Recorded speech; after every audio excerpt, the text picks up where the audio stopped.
중국의 아주 탁월한 부흥사요 저술가 가운데 리터 슈미라는 분이 계신데, 이분 어릴 적에 아주 연약하게 태어났습니다. 그래서 몸에 육체에 가시가 있는 분이죠. 20살 때 의사 선생님으로부터 이제 죽겠다고 하는 사형 선고를 받습니다. 이분이 하나님께 매달립니다. 하나님 도와주십시오. 한 번은 간절히 기도하다가 쓰러졌습니다. 그리고 잠이 들었는데 꿈속에서 이 양자강을 작은 배를 타고 본인이 이렇게 거슬러 올라가는 겁니다. 한참 올라가는데 아주 큰 바위가 나타났습니다. 아무리 노를 져도 그걸 거슬러 올라갈 수 없는 겁니다.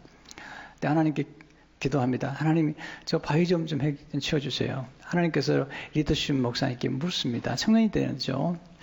내가 이 바위를 치워주랴, 아니면 양자강에 물의 양을 늘려주랴. 하나님, 물의 양을 늘려주십시오. 순식간에 물이 넘쳐 흐르는데, 물이 많아지니까 이 바위 위로 물이 흐르기 시작한 거죠. 그래서 그 양자강을 이렇게 건너게 됩니다. 그때 이분이 깨달은 겁니다.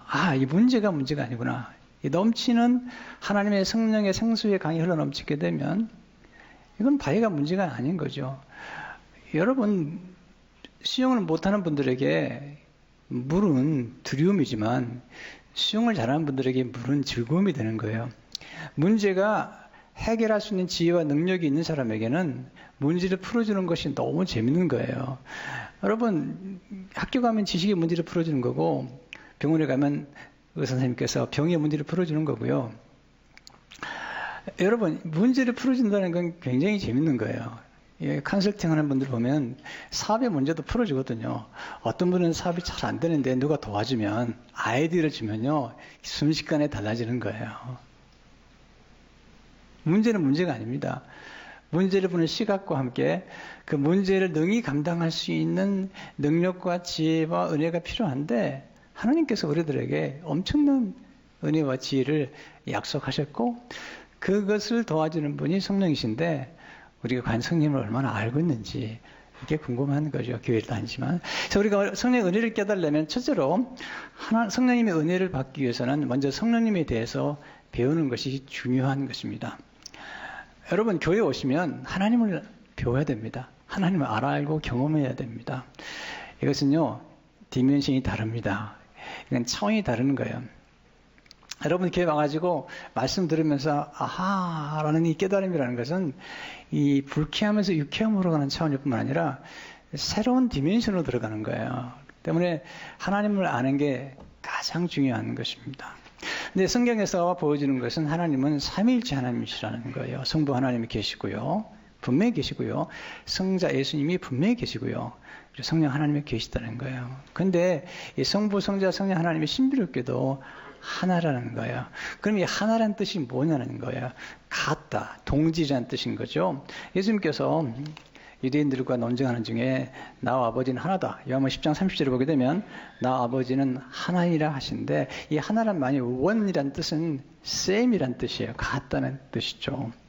하나님의 아들이시기 때문에 하나님이라는 거죠. 보세요. 사람이 사람을 낳으면 사람이 되고요, 개가 개를 내면 개가 되는 것처럼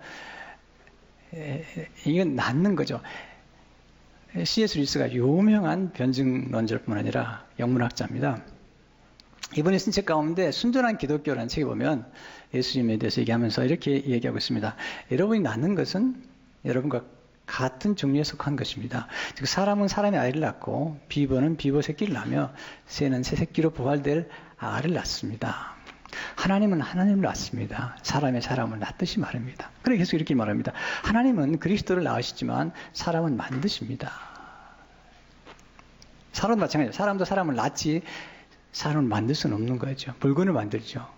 이 논리를 얘기하는 거죠. 그러나 이것은 하나님에 대한 한 가지 사실, 즉 성부의 하나님이 낳으신 존재는 그와 똑같은 종류의 존재, 즉 하나님이라는 사실만을 설명한 것에 불과합니다. 이 점에서만 보면 인간이 아버지가 아들을 낳는 일과 비슷하지요. 그러니까 하나님 아버지와 예수님이 하나란 말의 뜻은 똑같은 동질을 가지셨다는 거예요. 근데 예수님께서 또한 말씀하시기를 하나님 아버지와 내가 하나인 것처럼 내가 너에게 보내줄 성령님과 내가 하나다. 그분이 오시게 되면 이제 너희 속에 거할 것이다. 라는 말씀을 하셨는데 이 말씀은 요한복음 14장 16절 17절에서 말씀하고 계시니 내가 아버지께 구하겠으니 그가 또 다른 보혜사를 너에게 주사. 예수님도 보혜사신데 이 보혜사를 말하는 뜻은 파라크레토스, 옆에서 위로하시고 변호하시고 또 상담해 주는 분이라는 거예요. 또 다른 보혜사라는 말은 뭐냐면 예수님도 보혜사신데 또 다른 보혜사가 계시다는 거예요. 너희가 주사 영원토록 너희와 함께 있게 하시리니 그는 진리 영이라 세상은 능히 그를 받지 못하나니 이는 그를 보지도 못하고 알지도 못함이라. 그러나 너희는 그를 아나니 그는 너희와 함께 거하시며 또 너희 속에 계시겠음이로다. 여기서 또 다른이라고 말할 때 이 다른이란 헬라어의 형용사는 두 단어가 있는데 하나는 알로스라는 단어가 있고 또 하나 단어는 헤테로스라는 단어가 있습니다. 다르다는 표현인데요. 이게 알로스라는 단어는 뭐냐면 똑같은 동질이 다른 거예요. 자, 사람과 사람은 같습니다. 그건 다르죠. 이 종이와 종이가 같지만 다른 것처럼 이게 알로스인데 또 다른 보혜사라는 말의 뜻은 예수님도 보혜사시고 성령도 보혜사신데 같지만 다르다는 것이죠. 그러나 보세요. 이 종이와 지금 이 컵하고는 질이 달라요. 이런 표현을 쓸 때는 헤테로스라는 표현을 쓰는데 여기 요한복음 14장에 남아있는 또 다른 보혜사라는 말의 뜻은 알로스라는 뜻인데 같은 종류지만 다르다는 것을 의미하는 거죠. 그분이 오시게 되면 우리 안에 거하시게 된다. 제자들 예수님과 함께 계실 때 제자들과 예수님이 함께 계셨지만 그들 속에는 함께 하지 않으셨거든요. 그래서 공간적으로 예수님이 떨어져 있으면 예수님 제자들은 함께 할 수 없었습니다. 근데 예수님 말씀하시죠. 내가 가면 너에게 유익할 텐데 내가 가면 성령이 오셔서 이제는 너희 안에 거하실 것이고 너희 안에서 역사하실 것이다. 하는 거죠. 자, 우리가 예수님 영접하는 순간에 성령님도 우리 안에 들어오시는데 신비롭게도 주님 말씀하시기를 때가 되면 아버지가 내 안에 계신 같이 너희도 내 안에 거할 것이고 그리고 성령님도 너희 안에 거할 거라는 신비로운 말씀하시는 거죠. 요한복음 14장 10절을 보게 되면 그날엔 내가 아버지 안에 너희가 내 안에 내가 너희 안에 있는 것을 너희가 아니라. 자, 그러니까 예수님이 오셔서 그들과 함께 하셨는데 이제 그들 안에서 역사하실 성령을 보내주시겠다는 거예요. 자, C.S. 루이 말을 좀 더 인정하겠습니다. 어느 날 스스로 하나님이라고 주장하는 인간이 나타나셨습니다. 예수님이잖아요. 그런데 그런 미치광이로 쉽게 치부해버릴 만한 사람이 아니었습니다. 이런 미치광이와 거짓말쟁이가 사람 변화시킬 수 있거나 역사를 변화시킬 수 없습니다. 그러나 사람들에게 믿음을 주었습니다. 사람들은 분명히 그가 죽은 것을 목격했음에도 불구하고 다시 그를 만날 수 있었습니다. 그 후에 작은 모임 내지는 공동체를 이룬 그들은 교회죠. 12시 하나님이 어떤 방식으로든 자기들 안에도 계신다는 사실을 깨달았습니다. 그분은 그들을 인도해 주셨고 전에는 할 수 없었던 것들을 하게 해주셨습니다. 이 모든 일을 살펴본 끝에 그들은 삼위일체 하나님이라는 기독교의 정의에 도달하게 된 것입니다. 자, 성령님께서 오시니까 그 무력했던 제자들이 성령을 받고 꿈을 꾸게 되고 환상을 보게 되고 모든 과거와 현재의 환경을 초월해서 감당할 수 있는 능력으로 일하게 되는 거죠. 그러니까 성령이 충만하고 지혜가 충만하고 능력이 충만했는데 이 능력을 성경에 보면 성령의 능력을 다이나마이트와 같다. 두나미스라는 말을 썼는데 이것은 엄청난 능력인 거죠. 근데 두나미스, 다이나마이트라는 능력, 파괴하는 능력이라면 성령의 능력은 사람을 살리는 능력, 구원하는 능력이라는 사실입니다. 근데 오늘 본문을 보게 되면 예수님 오시기 전에 한 700여 년 전에 이사야라고 하는 선지자가 하나님의 성령의 도우심을 받아가지고 장차 오실 예수님에 대해서 예언하고 있는데 그 오실 예수님 위에 성령께서 임하시겠다는 거죠. 자, 1절을 보시면 이사야 12장 1절을 보면 이새의 줄기에서 한 싹이 나며 그 뿌리에서 한 가지가 나서 결실할 것이요. 이새는 다윗의 아버지입니다. 이새의 줄기에서 한 싹이 난다는 이 뜻은 뭐냐면 이것은 다윗이 아닙니다. 왜냐하면 이미 다윗은 이 당시에 죽었기 때문에 예수님을 의미하는 것입니다. 근데 그 위에 하나님의 성령이 임하시는데 이사야 11장 2절을 보게 되면 한번 같이 읽어보죠. 시작. 그의 위에 여호와의 영, 그 지혜와 청명의 영이요 모략과 재능의 영이요 지식과 여호와를 경외하는 영이 강림하시니. 그래서 성령님 위에 영이 임하시는데 이 성령님의 특징을 이렇게 얘기하고 있습니다. 6가지를 얘기하는데요. 지혜의 영, 그 다음에 청명의 영, 그 그다음에 모략의 영. 이 모략이란 말이 제가 나중에 설명하겠습니다만은 모략의 영 설명할 때 이건 이제 어떤 상담과 같은 거죠. 그다음에 재능의 영, 지식의 영, 여호와를 경외하는 영. 6가지의 성령의 역사에 대해서 지금 말하고 있는 것입니다. 근데 6가지에다가 제가 하나를 더 했어요. 이사야서 보니까 이사야 61장 1절에 3절에 보면 이렇게 말씀하고 계세요. 주 여호와의 영이 내게 내리셨으니, 그 성령님께서 예수님이 내린 영이란 말. 여호와께서 내게 기름을 부으사 가난한 자에게 아름다운 소식을 전하게 하려 하심이라. 나를 보내서 마음이 상한 자를 고치며 포로된 자에게 자유를, 갇힌 자에게 노임을 선포하며 여호와의 은혜의 해와 우리 하나님의 보복의 날을 선포하여 모든 슬픈 자를 위로하되, 우리 시온에서 슬퍼하는 자에게 화관을 주어 그 죄를 대신하며 기쁨의 기름으로 그 슬픔을 대신하며 찬송의 옷으로 근심을 대신하시고 그들이 의의 나무 곧 여호와께서 심으신 그 영광을 나타낼 자라 일컬음을 받게 하려 하십니다. 성령께서 예수님께 임하셨더니 놀라운 역사 나타나는 거죠. 포로된 자가 자유케 되고 엉들인 자가 진정한 해방을 누리게 되며 가난한 자는 부욕케 되고 슬픈 자는 기쁨의 기름으로 부어주시는 은혜에 대해서 말씀을 하고 있습니다. 그래서 제가 7가지에 대해서 말씀을 드려. 그럼 왜 제가 7가지 선택했는가? 제가 7가지 좋아해서 그래요. 하나님의 숫자 가운데 7가지는 완전수입니다. 성경에 보게 되면 성령을 얘기할 때마다 7영이라고 표현하고요. 그리고 이건 완전수입니다. 요한계시록 보면 7의 숫자가 많이 나오죠. 7교회, 또 7뿔, 7등불, 7눈, 다 완전수를 의미하는 것입니다. 요한계시록 3장 1절을 보게 되면 사대교회 사자에게 편지하라. 하나님의 7영과 7별을 가지신 이가 이르시되, 네, 7영이라고 말씀하고 있잖아요. 여기 4장 5절을 보게 되면 보호자로부터 번개의 음성과 우레소리가 나고 보호자 앞에 켠 등불 7이 있으니 이것은 성막 안에 켜있던 그 등불을 상징하는 것인데요. 이는 하나님의 7영이라 그랬어요. 또 5장 6절을 보게 되면 내가 또 보니 보호자와 내 생물과 장로 사이에 한 어린 양이 서 있는데 일찍이 죽임을 당한 것 같더라. 그에게 7뿔과 7뿔이라는 것은 하나님의 권세를 의미하죠. 완전한 권세. 7눈이 있으니 그건 통찰력이죠. 완전한 통찰력. 이 눈들은 온 땅에 보내심을 받은 하나님의 7영이라. 성령이 오시게 되면 우리의 눈을 열어주는데 완전한 통찰의 깊이 속에 들어간다는 것을 의미합니다. 근데 이 7가지 은혜가 따로 떨어져 있지만 다 연합이 되어 있습니다. 이제 여러분들이 저랑 성경을 공부하면 알게 됩니다. 이게 시간 분리되어 있지만 성삼 하나님께서 따로 계시지만 하나로 역사하시는 것처럼 이 성령의 7가지 은혜도 분리되어 있지만 함께 역사하는 것입니다. 오늘은 첫 번째 것으로 지혜에 관한 말씀을 말씀드리겠는데 오늘은 이게 맛보기만 드리겠어요. 왜냐하면 이 지혜가 얼마나 심하고 깊은지 일부만 말씀드리고 가장 기본적인 말씀드리고 계속해서 지혜와 연결돼서 말씀드립니다. 두 번째 배우는 것은 성령님은 지혜를 통해 우리에게 은혜를 베풀어 주시는 것입니다.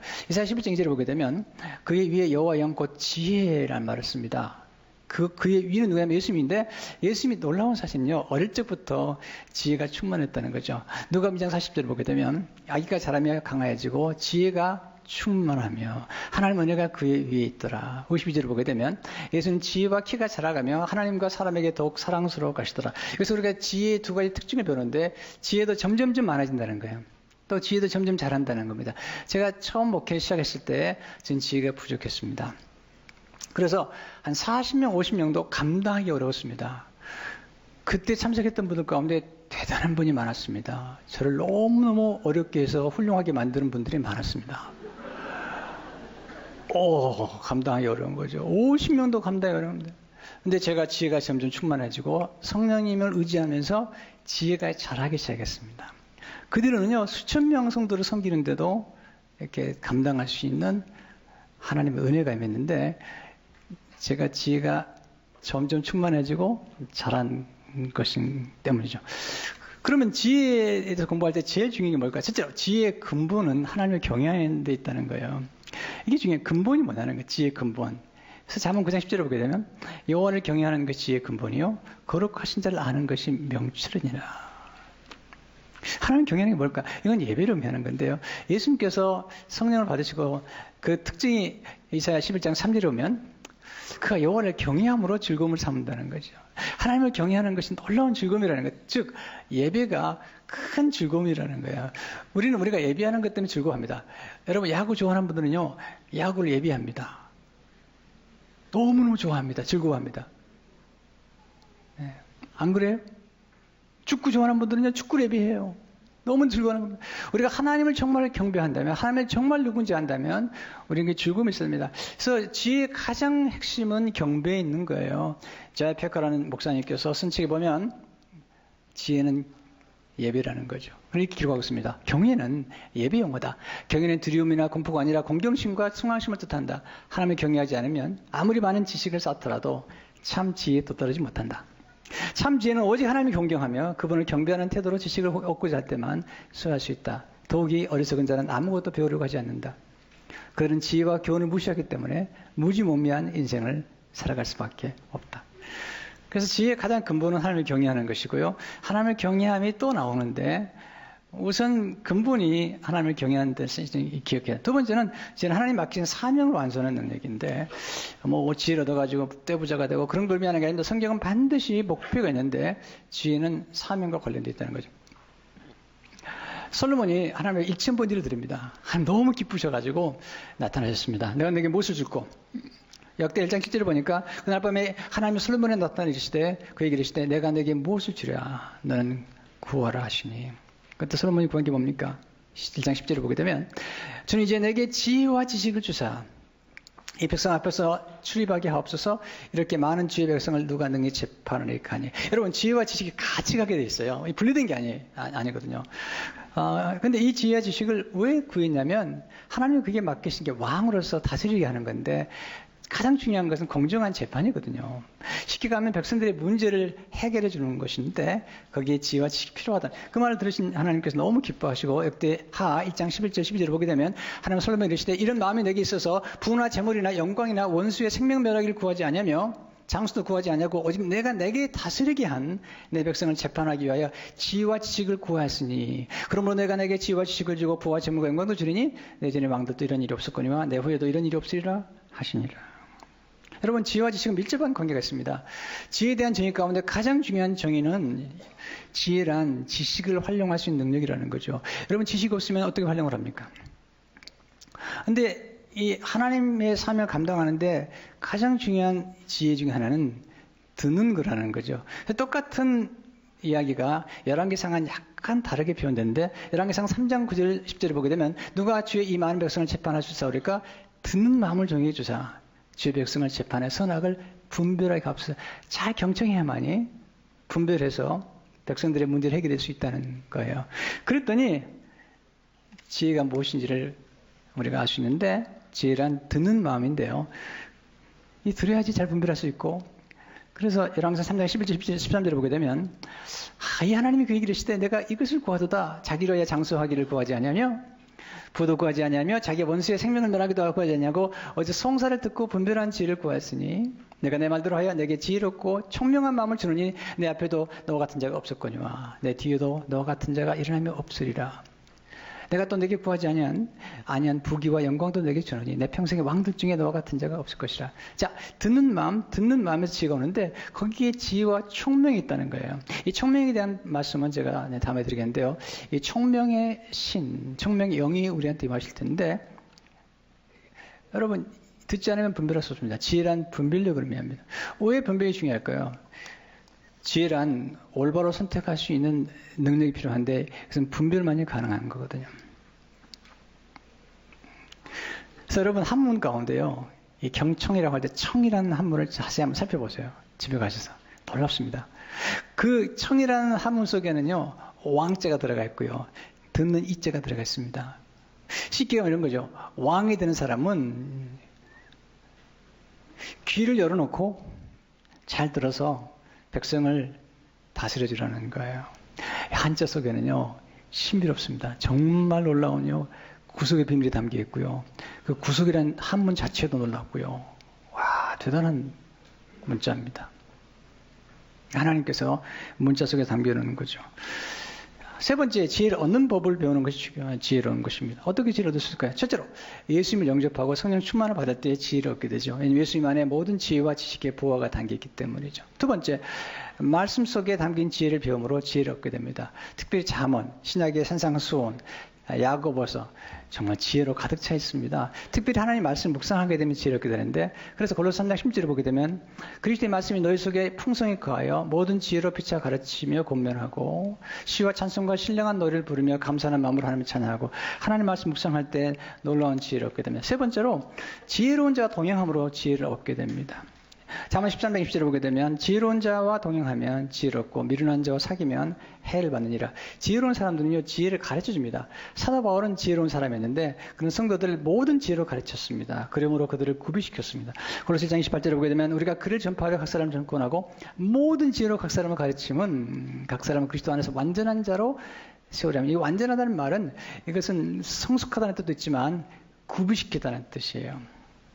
제가 이제 결혼 치료할 때 이제 제가 만나가지고 여러 가지 얘기를 하거든요. 그때 여러 가지 지혜를 가르쳐 줍니다. 영적인 지혜, 관계의 지혜, 또 부부싸움을 아주 은혜스럽게 하는 지혜, 다 가르쳐 줍니다. 부부싸움도 은혜스럽게 할 수가 있습니다. 이렇게. 또 경제적인 지혜, 계속해서 성장할 수 있는 지혜, 행복한 가정을 위한 지혜를, 모든 지혜를 가르치는 거예요. 각종 지혜를 가르치는 거예요. 여러분이 지금 누구랑 교제하고 있는지를 말씀해 주십시오.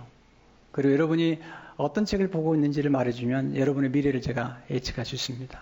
사람은요, 영향을 받게 되어 있는 거죠. 넷째, 기도함으로 지혜를 얻게 되는데 정말 기도하시면 지혜를 주십니다. 야고보 1장 5절을 보게 되면 너 중에 누구는 지혜가 부족하거든 모든 사람을 구해 주시고 꾸짖지 아니하시는 하나님께 구하라. 그래야만 주시리라.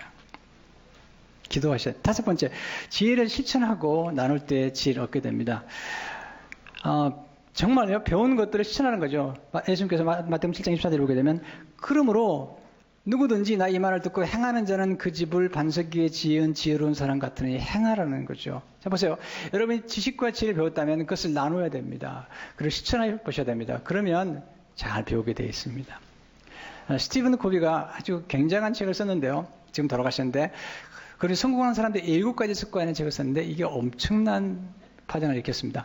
근데 그 책 후에 성공한 사람들이 8가지 습관을 썼습니다. 7가지 습관을 쓴 다음에 조금 부족해서. 근데 그 책에 보면 이런 얘기가 있습니다. 다른 사람을 가르칠 때 가장 잘 배우고 배움을 실천할 때 자기 것이 되는 법이다. 우리 학생들 가운데 어린 학생들도요, 교사를 시켜보면요, 잘 성장합니다. 그렇게 말합니다. 배운 것을 가르치거나 나눌 때 우리 은연중에 가르친 것을 실천하려고 노력한다.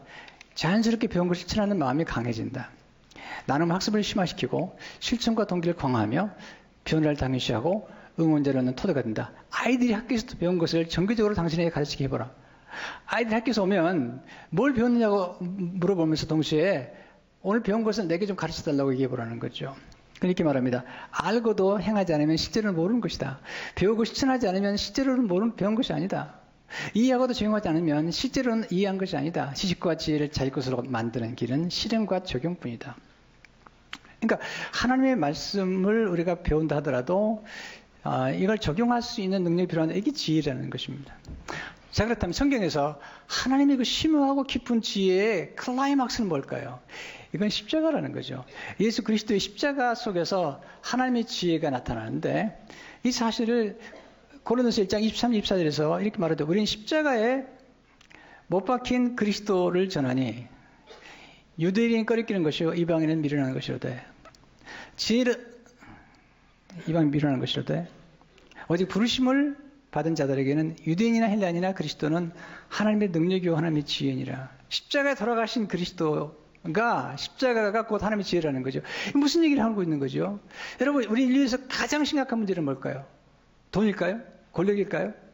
쾌락일까요? 뭘까요? 다 중요하지만 우리 생의 마지막 순간이 찾아온다면 그때 가장 중요한 건 뭘까요? 영생이죠. 곧 죄의 문제란 말이죠.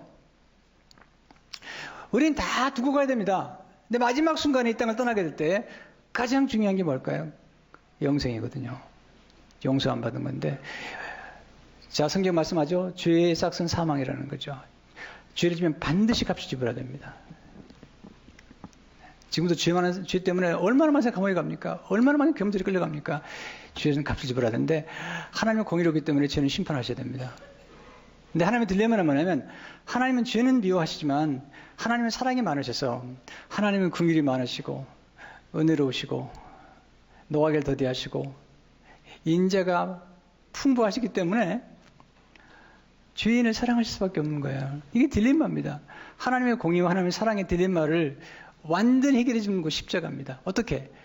우리 인간이 지은 죄를 예수님께 대신 담당하시고 예수님 우리 십자가에서 우리의 저주와 심판과 정죄를 받으시고 그리고 죄인에게는 그 죄는 꺼내서 예수님께 맡기시고 그리고 예수님께 있는 의를 죄인에게 전가시킴으로 우리를 구원하시고 우리를 의인으로 만드셨다는 거죠. 이것이 십자가의 지혜라는 거죠. 인류의 가장 근본되는 죄 문제를 십자가에 해결해 주셨다는 거죠. 이게 복음이라는 거죠.